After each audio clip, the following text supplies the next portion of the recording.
Ce que j'aimerais dire aux jeunes, c'est déjà, premièrement, d'être bienveillants les uns envers les autres, de parler de leurs sentiments, leurs émotions, que ce soit les filles et les garçons.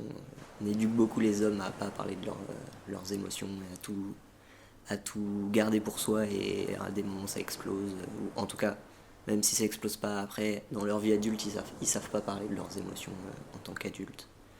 C'est ça, c'est de se respecter soi aussi, comme on respecte nos amis.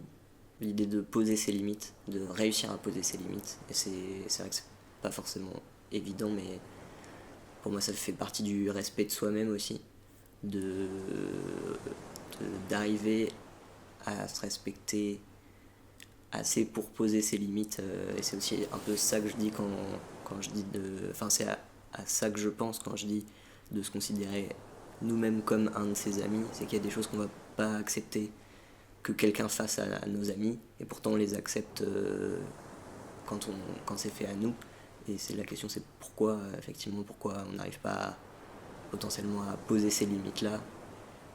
Et ouais, il y a beaucoup ce message dans les campagnes de prévention au premier coup il faut partir, ou à la première gifle il faut partir. Et la violence physique elle commence à ce moment-là parce qu'il y a eu une préparation avant, et de la violence psychologique avant. Et du coup la gifle, c'est pas que c'est déjà trop tard, mais en tout cas c'est pas là où la violence elle commence dans les relations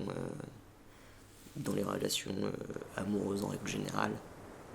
Enfin ouais, c'est ça, faut qu'on arriver à construire une confiance en soi qui soit assez solide pour après réussir à poser ses limites, je pense.